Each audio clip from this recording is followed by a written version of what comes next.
우리는 지금 하나님의 영으로 가득해진 사람들에게 일어났던 현상들을 살펴보고 있습니다. 우리는 성령 충만을 경험한 사람들이 배워보지 않았던 것이 분명한 다양한 언어로 마치 술 취한 것처럼 자기 정신이 아닌 것처럼 하나님의 일을 선포하는 그런 기적을 보았습니다. 또 태어나서 40살이 되도록 한 번도 걸어보지 못했던 사람이 나사렛 예수의 이름으로 일어나 걸어라 잡아 일으킬 때 걷기만 한 것이 아니라 뛰기도 하는 그런 장면도 살펴보았습니다. 그런데 여기서 우리가 놓쳐서는 안 되는 부분이 있어요. 우리는 기적에 초점을 맞추기가 쉽습니다. 와, 성령 충만한 사람들이 다양한 말로 하나님의 일을 말했어. 40이 되도록 한 번도 걸어보지 못했던 사람이 걷게 되었어. 우리는 기적에 초점을 맞추고요, 설교의 본문들도 대부분 이 기적에 초점을 맞춥니다. 근데 여러분, 우리 사도행전을 보면 사실은 복음서도 마찬가지인데요, 이런 기적이 나오면 이 기적에 대한 기록에서 멈추는 것이 아니고요, 반드시 이 기적의 의미가 따라옵니다. 이 사도행전의 경우에는 베드로의 설교가 바로 그거예요. 성령 충만을 경험한 사람들이 다양한 말로 하나님 나라의 일을 선포했어요. 그리고 베드로가 일어나서 이 사건의 의미를 설교하죠. 자, 한 번도 걸어보지 못한 지체 장애인이 걷게 되었어요. 그리고 이어서 베드로가 사도행전 3장의 후반부에서 솔로몬 행각의 설교라고 하는 유명한 설교를 통해서 이 사건의 의미를 해석해 줍니다. 설교를 하는 거예요. 여러분, 이쯤 되면요, 우리가 어떻게 해석할 수 있는가 하면, 기적이 일어나서 설교를 했다기보다는 설교를 하기 위해서 기적이 일어났다라고 보는 것이 더 적절하지 않을까. 그러니까 하나님께서는 지금 설교를 하게 하시고 싶은 거예요. 뭔가 말씀을 선포하고 싶으신 거예요. 그런데 그냥 이야기를 하면 사람들이 안 들어요. 그러니까 사람들로 하여금 관심을 갖게 하기 위해서, 주목하게 하기 위해서 성령 강림 사건이 일어났고 40세가 되도록 걸어보지 못한 사람이 걷게 된 거죠. 이 사건을 재료로 해서 하나님은 정말 하고 싶었던 말씀을 베드로의 설교를 통해서 선포하셨다. 우리는 그렇게 해석하고 이해할 수 있다는 것입니다. 그런데 이 현상들에 대한 베드로의 설교는 우리는 그 시대의 이스라엘 사람들이 아니니까, 또 사실은 구약 성경을 깊이 있게 알지 못하니까 그 의미가 잘 와닿지 않고 복잡하지만, 베드로의 두 번의 설교는 매우 단순한 결론을 가지고 있습니다. 예수가 이 땅의 구원을 위해서 하나님께서 보내신, 구약의 언어로 하면 메시아, 신약의 언어로 하면 그리스도다라는 거고요. 두 번째는, 그래서 그 예수를 나의 주님이라고 고백하는 사람들이, 그런 사람들에게 구원이 이루어진다. 딱 이 두 마디를 하기 위해서 베드로는 긴 설교를 하고 있는 거예요. 문제는 이 메시지를 들은 유대인들은 그렇군요, 좋은 말씀 들었습니다, 이렇게 말할 상황이 아니었다는 겁니다. 그들은 뭔가를 이제 결단해야만 했던 거예요. 이 설교를 듣고 나서 좋은 말씀 들었네 하기 어려운 거예요. 뭔가 결심을 해야 되는 거예요. 그래서 베드로는 이 두 번의 설교에서 반복적으로 회개를 촉구합니다. 2장 38절과 3장 19절에 보면, 특히 3장 19절에 너희가 회개하고 돌이켜 너희 죄사함을 받으라, 이같이 하면 새롭게 되는 날이 올 것이다, 이렇게 회개를 촉구하는 거예요. 여러분, 성경적인 회개는 I'm sorry, 잘못했습니다, 이게 회개가 아니라고 말씀드렸죠. 성경적인 회개는 먼저 생각이 바뀌는 거예요. 그런데 생각만 바뀌는 것이 아니라 생각이 바뀌니까 행동도 달라지는 게 성경의 회개예요. 삶의 방향이 새로워지는 게 성경적인 회개예요. 하나님 잘못했습니다 하고 생각도 행동도 달라지지 않으면 그건 성경적 회개가 아니라는 말씀이에요. 그러면 지금 베드로가 회개를 촉구하고 있어요. 어떤 회개를 촉구하는 걸까요? 예수가 이단이라고 십자가에 못 박아 죽였는데 그 예수가 사실은 그리스도이시고 주님이시다, 이 생각을 바꾸라는 거예요. 그런 회개를 하라는 거예요. 그리고 생각만 또 이 말에 입술의 고백만 바꾸는 것이 아니라 그렇게 고백하는 사람답게 삶의 태도와 방식을 바꾸라는 거예요. 한마디로 다 바꾸라는 거예요. 이 베드로의 설교를 듣고요, 그런데 수천 명이 회개를 합니다. 기록이 되어 있잖아요, 사도행전에. 자, 하나님의 통치와 관계없이 살았던 사람들이에요. 그런데 예수를 그리스도로 주님으로 고백함으로 다시 하나님의 통치 안으로 들어와라, 하나님의 뜻대로 살아라, 하나님의 뜻대로 움직이는 세상을 만들어라. 그 베드로의 설교를 듣고 회개의 촉구를 듣고 수천 명이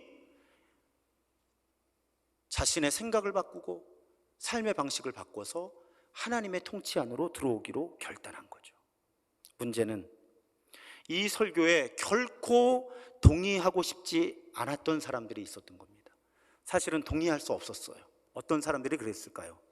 예수를 십자가에서 처형함으로 자신들의 종교 기득권을 지켜내고 싶었던 종교 지도자들, 절대로 베드로의 회개 촉구와 예수가 그리스도이시며 주님이시라는 선포를 인정할 수 없습니다. 인정하는 순간 어떻게 돼요? 돌에 맞아 죽을지도 몰라요. 본인들이 메시아 그리스도를 십자가에 못 박아 죽였다는 걸 인정하는 거거든요. 절대 그럴 수 없죠. 50여일 전에 예수를 십자가에 못 박아 죽였는데 그 추종자들 몇 사람 십자가에 못 박아 죽이는 게 뭐가 어렵겠어요, 이 사람들한테. 이 사도들을 체포해서 신문을 합니다. 여러분, 그 강압적인 분위기를 상상하실 수 있을 거예요. 이 종교 지도자들이 사도들에게 묻습니다.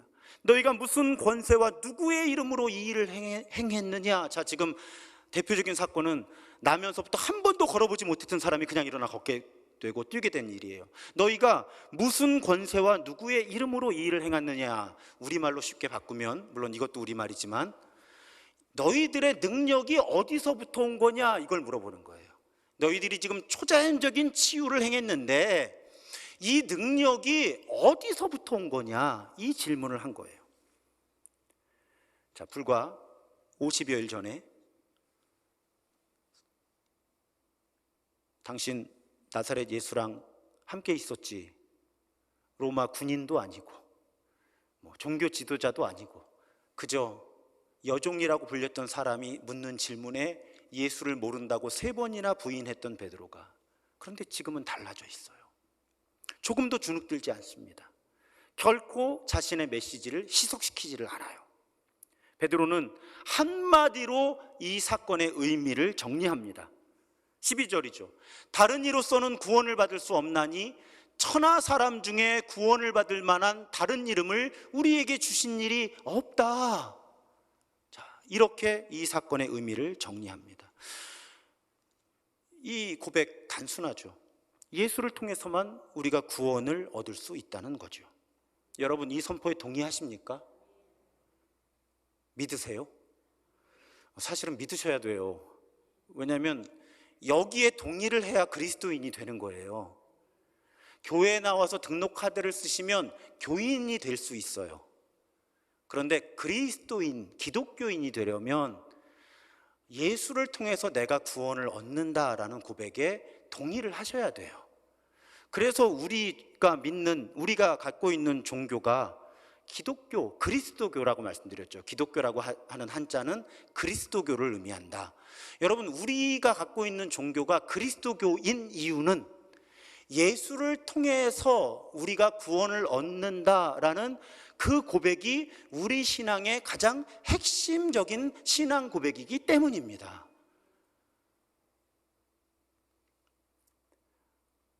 엄밀히 말하면요, 사실 지금 사도들의 선포는 다른 종교와 비교하고 있는 건 아니에요. 지금 베드로의 선포가 다른 흔히 고등 종교라고 우리가 분류하는 불교, 이슬람교, 힌두교 같은 종교와 그리스도교를 비교하고 있는 건 아닙니다. 지금 사도들은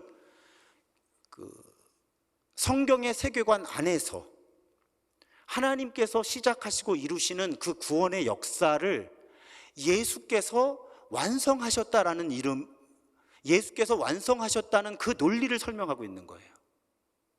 그러니까 이 예수가 그리스도이시고 주님이셔서 이 예수를 통해 이 구약부터 이 성경에 나타났던 하나님의 구원하시는 역사가 이 예수를 주님으로 그리스도로 고백할 때 완성되는 것이다 하는 메시지를 이 성경 시대에 특히 유대인들에게 선포한 거예요.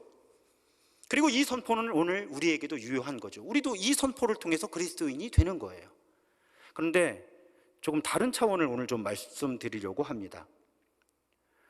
오직 예수만이 우리를 구원할 수 있다는 고백은 사실 오늘날 우리의 현실 속에서 다른 종교와의 관계 가운데 논쟁을 불러일으킵니다. 또 그리스도교의 역할, 오늘날 세상 속에서 그리스도교의 역할에 대해서도 논쟁을 불러일으킵니다. 우리는 이런 질문을 받게 됩니다. 세상에 많은 종교가 있는데 기독교에만 구원이 있다고 주장한다는 것은 지나치게 배타적이지 않는가? 우리는 이런 질문을 받을 때가 있고요. 그렇게 배타적인 종교, 기독교가 그렇게 배타적이기 때문에 이 땅의 갈등, 심지어 폭력과 전쟁이 끊이지 않고 일어나게 하는 것에 있어서 기독교가, 교회가 그런 역할을 감당하고 있는 것은 아니냐, 이런 질문을 교회는 받습니다. 여러분들이 받지 않으셔도 교회는 받고 있어요. 자, 우리는 이 질문에 대해서 어떤 태도를 보여야 할까? 지난 4월에 국민일보가 GN검 리서치에 의뢰를 해서 1000명을 대상으로 기독교에 대한 대국민 이미지 조사를 했습니다. 사실은 이런 통계를 인용하는 것도 부담스러운데 현실을 우리가 알아야 하죠. 그래야 선교하고 전도할 수 있는 겁니다.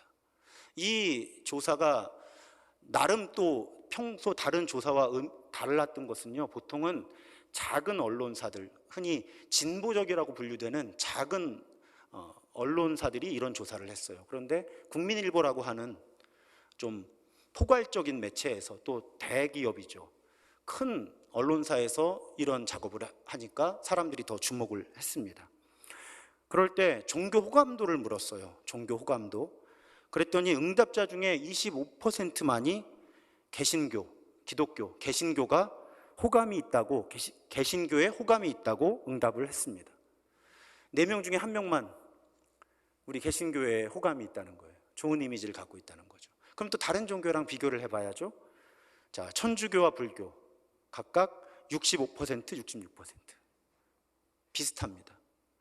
유독 우리 개신교회만 선호도, 호감도 조사에서 낮은 반응을 보였다는 거예요. 자, 이 조사는 각 종교의 상징적인 이미지에 대해서도 분석을 했습니다. 그 종교와 어떤 단어, 어떤 이미지들이 연결이 될까? 또 여러분 그림을 보시면요, 종교가 있고요, 가까이 들어갈수록 그 종교를 생각할 때 이런 단어들이 떠오른다 하는 그런 거예요. 그럴 때 슬프고 아프게도 기독교 할 때 가장 중심에 가까이 다가가 있는 단어는 배타적이라는 단어였습니다. 기독교, 개신교를 생각하면 배타적이라는 이미지가 가장 먼저 떠오른다. 그 다음에 어느 정도 거리에 있는 단어들도요, 속상해요. 물질적, 위선적, 이기적, 세속적, 이런 단어들이 개신교 하면 떠오른다는 거예요. 근데 진짜 슬프게도요, 천주교와 불교를 상징하는 이미지들은 모두 다 긍정적인 단어들이었습니다. 여러분 글자가 작아서 잘 보이지 않겠지만요, 천주교와 불교를 생각할 때 떠오르는 단어들은 모두 긍정적인 단어들이었어요. 자, 왜 이런 일이 생길까요? 이런 상황 속에서 오직 예수 이름으로만 구원을 받는다라는 우리의 고백은 우리가 어떻게 소화를 해내야 될까요? 어떻게 고백하고 어떻게 전도해야 될까요? 여러분, 여기서 먼저 분명하게 말씀드리고 싶은 것은 진리의 배타성이라고 하는 개념입니다. 여러분, 진리는 배타적일 수밖에 없다는 거예요. 만약에 어떤 진리가 존재한다면, 그 전제하는 거예요, 논리적으로. 어떤 진리가 존재한다면 그 진리는 배타적일 수밖에 없다는 것입니다. 예를 들어 보겠습니다. 여러분, 1 더하기 1은 얼마입니까? 문제가 수준이 너무 낮으니까 대답들을 안 하시는군요. 1 더하기 1은 2죠. 배타적인 거 아닙니까? 1 더하기 1을 3이 될 수는 없습니까? 4가 될 수 없습니까? 배타적이지만 안 됩니다. 1 더하기 1은 2예요. 1 더하기 1이 2라는 수학 기호와 개념에 우리가 동의하는 순간 우리는 배타적이 되는 겁니다. 1 더하기 1은 3이 될 수 없고 4가 될 수 없는 거예요. 이런 자연 법칙이나 수학 법칙만 그럴까요? 여러분, 가위바위보라는 거는 아주 온 세상 사람들이 많이 합니다. 자, 이렇게 되면 주먹이 이기는 거예요. 배타적이에요. 이거 낸 사람이 이겼다고 우기면 안 됩니다. 배타적이에요. 배타적일 수밖에 없는 것이 이 세상에 얼마나 많습니까? 여러분, 우리는 신호등, 신호체계라는 걸 약속을 했어요. 온 세상이 거의 비슷해요. 파란불, 녹색불에는 가는 거고요. 빨간불에는 서야 돼요. 배타적이지 않습니까? 빨간불에도 가면 되잖아요. 사고 납니다. 여러분 보세요. 배타적인 거 많아요. 진리뿐만 아니라 우리가 뭔가 약속을 하나 하면요, 그 약속을 벗어나면 다 배타적이에요. 관계도 그렇습니다. 여러분 생각해 보세요. 한 남자와 한 여자가 결혼을 해요. 그러면 여러분 그 순간부터요, 이 남자는 다른 모든 여자들을 결코 자기 아내와 동등하게 대해서는 안 됩니다.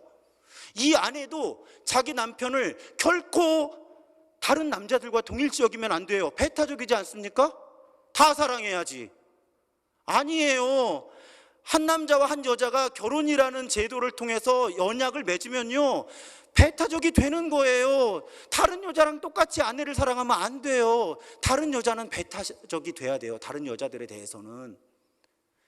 다른 남자들에 대해서는 배타적이 돼야 돼요. 여러분 보세요. 이 세상은 무엇인가를 옳다고 규정하는 순간 옳다고 규정한 것을 벗어나는 모든 것은 다 틀린 게 되는 거예요. 배타적이에요. 진리는 배타적인 겁니다. 여러분, 이 현상을 종교에 대입해 보죠. 모든 고등 종교들은 각자의 세계관이라는 게 있어요. 우리 기독교 어떤 세계관을 가지고 있습니까? 성부, 성자, 성령, 삼위일체 하나님이 계시다라는 거예요. 그 존재가 있어서 그 존재가 우주 만물을 창조했다. 나도 창조했다. 처음에 아름답게 보기에 좋게, 보시기에 좋게 잘 만들어 주셨다. 근데 나는 불행하다. 세상도 불행하다. 왜 불행한가? 우리가 타락했기 때문이다. 우리가 망가졌기 때문이다. 그러면 어떻게 하면 본래 만들어진 대로 행복하고 아름다운 삶을 살 수 있나? 어떻게 하면 행복하고 아름다운 세상을 만들 수 있나? 그 능력이 우리 사람한테는 없다. 성경에서 입증이 되었다. 역사 속에 입증이 되었다. 그래서 예수가 이 땅에 오셨다. 그 예수를 그리스도로 주님으로 고백하는 사람들에게는 구원의 길이 열렸다. 그래서 예수를 그리스도로 고백하는 사람들이 구원을 누릴 수가 있고, 그런 사람들을 통해서 이 세상도 하나님이 본래 창조하신 모습으로 회복될 수 있다. 그게 구원이다. 여러분, 이게 성경적 가치관인 거예요. 성경적 세계관인 거예요. 근데 여러분, 모든 종교에 이런 세계관이 있다는 거죠. 그럼 여기서 이런 질문을 할 수 있는 거예요. 우리 개신교가 배타적이라고요? 근데 여러분, 그러면 불교 사람들이 우리 개신교의 세계관을 인정합니까? 그럴 수 없어요. 모든 종교는 배타적이에요. 하나의 세계관을 형성했고요. 구원이라고 하는 개념을 정했고요. 그 구원을 이루는 방법에 대해서 고백하는 순간 모든 종교는 배타적입니다. 배타적일 수밖에 없는 거예요. 여러분, 이건 종교적이기만 한 게 아니라 논리적이에요. 여러분, 절대자가 있다고 인정하는 순간 그 절대자는 하나죠. 절대자라는 개념 자체가 그렇잖아요. 여러분, 네모난 삼각형이라는 거는 없어요. 동그란 삼각형도 없어요. 그건 개념이 충돌하는 거예요. 만들 수가 없어요. 마찬가지예요. 절대자라고 하는 개념이 있다면, 우리가 그 절대자라고 하는 개념을 인정한다면 절대자는 하나일 수밖에 없어요. 절대잖아요. 그럼 하나님이 절대자라는 걸 받아들이는데 어떻게 다른 절대자를 받아들여요? 이거는 종교적인 사고방식을 떠나서 논리적인 모순이고 논리적인 충돌이죠. 그러니까 여러분, 진리는 배타적일 수밖에 없어요. 배타적이지 않은 종교는 없어요. 고등 종교 가운데 어떤 종교가 다른 종교의 주장을 모두 인정해요? 그런 종교는 없어요. 모든 종교가 다른 종교의 주장을 받아들이지를 않아요. 모든 종교는 배타적이에요. 여러분, 이 진리의 배타성이라고 하는 거 잘 붙드셔야 되는 거예요. 그런데 그러면 여기서 문제가 달라지는 거예요. 아니, 모든 종교가 다 배타적인데 왜 우리 개신교회만 유독 배타적이라는 이미지를 갖고 있냐는 거죠. 모든 종교가 심지어 여러분, 아까 그 조사에서는 천주교와 기독교라는 용어를 사용했지만 엄밀히 말하면 기독교, 그리스도교 안에 천주교와 개신교회가 있는 거예요. 천주교회도 우리와 신앙 고백이 거의 같죠. 그런데 왜 천주교회는 배타적이라는 이미지가 전혀 등장하지 않는데 우리 개신교회는 동일한 신앙 고백을 하면서 배타적이라는 이미지를 갖고 있냐는 거죠. 이건 신앙 고백 때문이 아니라는 거예요. 우리 개신교회가 지금 배타적이라고 하는 비난 혹은 비판을 받고 있는 이유는 예수 이름으로만 구원을 얻는다는 우리 신앙 고백이 배타적이어서 우리 개신교회가 지금 배타적이 되고 있는 게 아니라는 거예요. 이걸 분리시킬 수 있어야 성숙한 그리스도인이에요. 아, 목사님, 우리 배타적일 수밖에 없지. 예수만이 구원인데 그거를 붙들어야 되는데 어떻게 배타적이 되지 않을 수 있습니까? 다른 종교도 배타적인 교리를 갖고 있는데 다른 종교들은 배타적이라는 소리 안 듣잖아요. 다른 얘기죠. 교리가 배타적인 거하고 그 교리를 갖고 있는 사람들이 배타적이라고 하는 이미지를 갖는 거하고는 다른 얘기라는 거예요. 그럼 뭐가 문제일까요? 우리는 신앙 고백이 배타적이기 때문이 아니라 우리 태도가 배타적이기 때문이라는 거예요. 태도가. 우리가 믿는 바가 배타적이기 때문에 문제가 생기는 게 아니고요. 우리가 믿고 있는 바를 세상에 설명하는 과정 속에서 우리 태도가 배타적이어서 개신교회는 배타적이라는 이미지를 우리가 갖게 되었다는 것입니다. 제가 이 주장에 대해서 깊이 생각해 보게 된 계기가 된 책이 있어요. 미국의 플러 신학대학원이라고 하는 매우 큰 신학교의 총장을 지낸 리처드 마우라는 교수가 쓴 무례한 기독교라고 하는 책입니다. 책 제목이에요. 무례한 기독교. 근데 본래 이제 한국어로 번역이 될 때 책 제목이 바뀌는데 이 책의 본래 제목은 무례한 기독교는 아니고요. 언커먼 디센스라 그래서 쉽게 설명을 드리면 세상에 지금 다양한 사람들이 섞여 있어요. 다원화되어 있어요. 특히 우리 사회 같은 경우는 오히려 기독교가 들어온 지 얼마 안 되고요. 다른 종교들이 본래 강하게 있었어요. 이런 세상 속에서 종교를 갖고 있는 사람들, 특히 우리 그리스도인들은 어떤 특별한 예절이 필요하다는 거예요. 매너가. 근데 그 매너를 갖기가 쉽지 않다는 거예요. 그래서 언커먼하다는 거예요. 일상적이지 않은, 일반적이지 않은 어떤 매너가 필요한데 그 매너가 뭘까? 이 책은 그 매너를 탐구해 보는 그런 책이에요. 이 책에서 양극단이 존재한다고 가정을 합니다. 제가 쓰는 방법론하고 같아요. 어떤 양극단이 존재하냐? 전문 용어로 말씀드리면 한쪽에는 무분별한 포용주의가 있고 다른 한쪽에는 독선적인 배타주의가 있다는 거예요. 말이 어렵죠. 제가 쉽게 번역해 드릴게요. 우리나라 말이 참 어려워요. 제가 번역을 하면요, 이렇게 번역할 수 있어요. 믿음이 좋은 사람은 배타적인 태도를 보이기가 쉽고 다른 사람을 잘 포용해 주는 사람은 믿음이 약해지기가 쉽다는 거예요. 이 양극단이 존재한다는 거예요. 그리고 가만히 생각해 보니까 실제로 그렇기도 한 것 같아요. 정말 예수만이 구원이다라는 믿음을 가진 사람 중에는 다른 종교를 가진 분들이나 교회 밖에 계신 분들에게 대해서 배타적인 태도를 취하는 분들이 계신 것 같아요. 반대로 다른 종교를 갖고 계신 분들을 환대하고 이렇게 포용하는 분들 중에는 예수만이 구원이다라고 하는 그 고백은 다소 약한 분들이 계시기도 하다는 거죠. 저의 영적인 여정도 그랬습니다. 제가 아주 젊은 때 20대 초반에 세상에 종교가 이렇게 많은데 예수만이 구원이라고? 너무 배타적인 거 아닌가? 제가 그랬던 사람이에요. 그래서 다른 종교에 대해서 열려있는 태도를 취해 보았습니다. 그러던 어느 날 저에게 위기의식이 생겼어요. 내가 그리스도인 맞나? 그래서 다시 제 입장을 조정을 해본 거예요. 우리가 그렇게 양극단에 놓이기가 쉽다는 것입니다. 그런데 이 무례한 기독교에서 주장하는 것은 제3의 길이 있다는 거예요. 중도의 길이 있다는 것입니다. 중용의 길이 있다는 거예요. 이 양극단이 아니라. 어떤 길일까요? 이 배타적인 진리를 확실하게 붙잡으면서도 전혀 배타적이지 않은 태도를 가지고 살아갈 수 있는 길이 있고 모델이 있다는 거예요. 우리 그리스도인들이 추구해야 하는, 교회가 추구해야 하는 삶의 방식은, 태도는 바로 그런 것입니다. 이 배타적인 진리를 강하게 붙들면서도, 배타적인 진리를 강하게 붙들기 때문에 오히려 다른 종교를 갖고 있는, 또 교회 밖에 있는 사람들에게 열려 있을 수 있는 그런 길을 우리가 추구해야만 한다는 거예요. 거기에 있어서 저에게 아주 결정적인 모델을 제시해 준 분이 미국에서 목회하는 팀 켈러 목사라는 분이에요.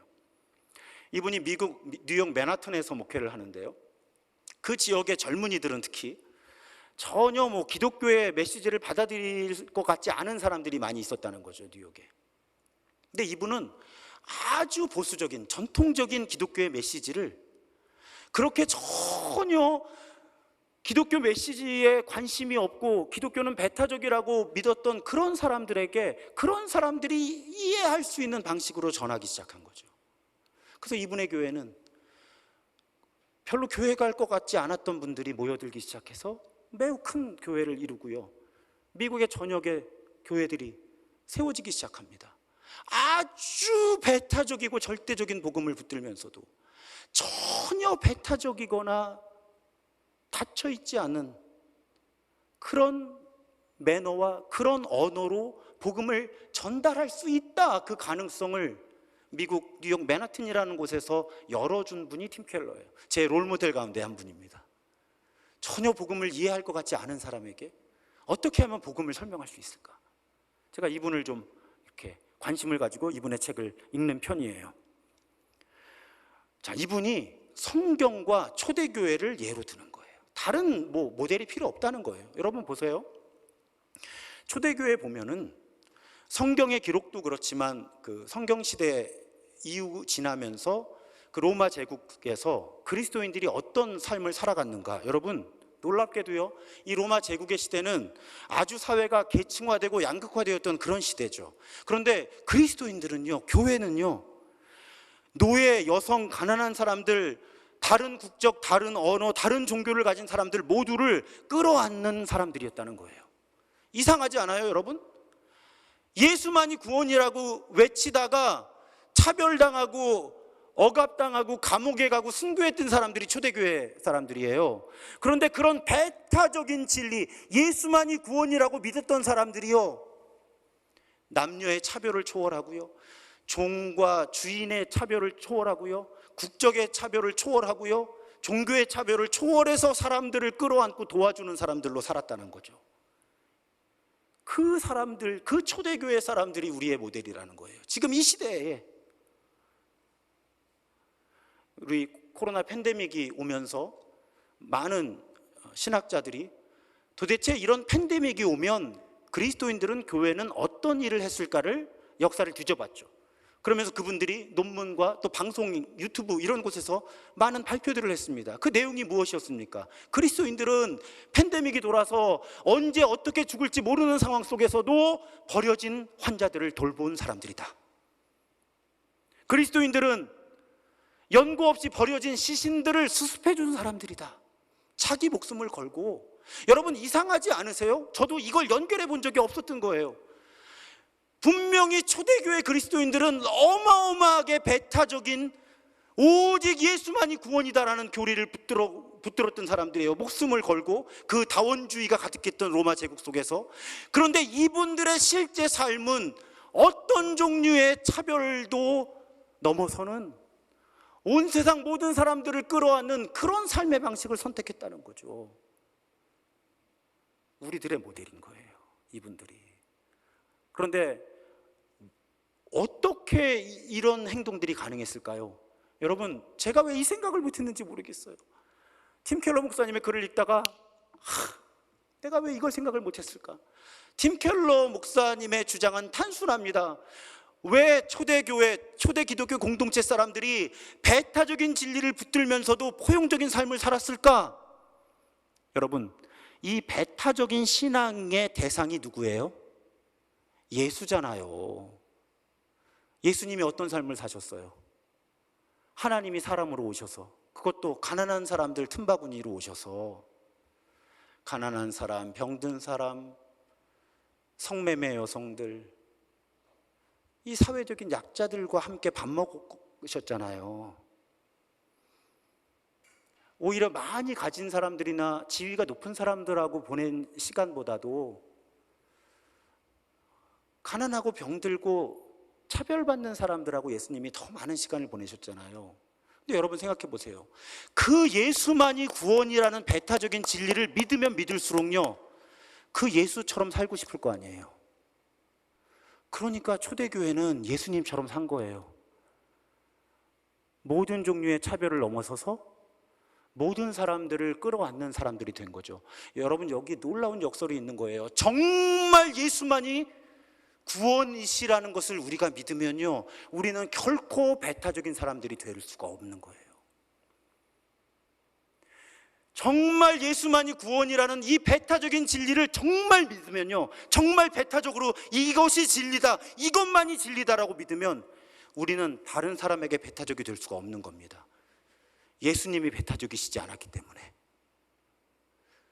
제가 놀라운 걸 이번 주 중에 이 말씀 묵상하다 깨달은 거예요. 정말 배타적인 진리를 내가 가지고 있다면 나는 결코 배타적인 인간이 될 수 없겠구나. 교회도 마찬가지예요, 여러분. 정말 오직 예수 이름으로만 구원을 얻는다는 걸 우리가 믿는다면 우리는 정말 예수처럼 살아야 되잖아요. 우리 교회는 정말 예수님처럼 행동하는 교회가 되어야 되잖아요. 근데 예수님은 사람 차별 안 하셨는데, 배타적이지 않으셨는데, 어린아이들이 찾아와도 받아주시고 모든 사람이 죄인이라고 손가락질하는 사람들과 함께 해주셨는데, 어떻게 예수가 구원이라고 하는 그 배타적인 진리를 정말 붙드는 사람들이 사람을 차별하냐는 거죠.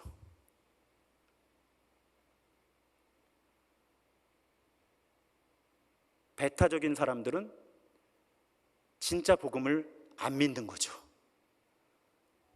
진짜 배타적인 복음을 못 믿는 거죠. 진짜 배타적인 복음을 믿으면 우리는 배타적이 될 수 없는 거예요. 배타적인 믿음의 근원이 되시는 예수께서 배타적이시지 않았기 때문에 우리는 오히려 많은 차별의 선을 넘어서서 다른 사람들을 끌어안을 수 있는 그런 사람들이 될 수밖에 없다는 것입니다.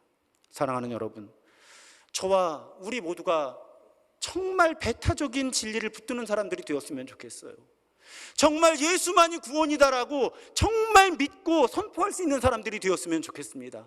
하지만 그 선포에 머무는 사람들이 아니라 정말 그 선포에 어울리는 삶을 사는 사람들, 예수만이 우리의 구원이시라는 배타적인 진리를 정말 믿기 때문에 그 배타적인 진리에 따라서 예수의 십자가의 정신을 가지고 이 세상을 살아갈 수 있는 사람들, 그렇게 열린 태도, 포용적인 관점, 다른 사람들이 이해할 수 있는 언어와 행동을 통해서 예수만이 그리스도이시고 주님이시라고 하는 이 배타적인 진리를 설명할 수 있는 사람들, 여러분, 우리가 더욱 그런 사람들이 되기를 주님의 이름으로 축복합니다. 하나님은 지금 그런 사람들, 그런 교회를 찾고 계신 거예요. 마치 로마 제국의 그 다원화된 세상 속에서 예수만이 구원이라고 하는 배타적인 진리를 붙들었던 사람들이 자신들도 변화되고 세상도 변화시켰던 것처럼, 오늘 수많은 종교와 문화들이 엉켜있는 이 땅 대한민국과 이 세상의 현실 속에서 정말 예수가 구원이다, 예수만이 구원이라고 믿는 우리들이 전혀 배타적이지 않은 태도를 가지고 우리의 말과 행동으로 그 진리를 소통하는 것, 그래서 우리가 예수 믿어서 우리 주변 사람들이 복받게 되는 것, 우리가 경험한 구원이 전염되는 것, 여러분, 우리는 그것을 위해서 이렇게 모여서 예배하는 것입니다. 그것을 위해서 우리는 그리스도인으로 부름을 받은 거고요. 2022년 6월에 어느 날 신도중앙교회라고 하는 교회, 이 땅에 수많은 교회 가운데 이 교회에 우리가 모여 있는 거예요. 사랑하는 여러분, 하나님 주시는 복 많이 받으시기를 주님의 이름으로 축복합니다. 그런데 그 복을 내 주변으로 흘려보내는, 특히 그 복 가운데 가장 큰 복이 뭐예요? 구원의 복이잖아요. 구원받은 복, 은혜. 그 배타적인 은혜를 전혀 배타적일 수 없는 방식으로 이 세상으로 흘려보낼 수 있는, 그렇게 나도 살고 세상도 살리는 그런 우리 모두가 더욱 되기를 주님의 이름으로 축복합니다.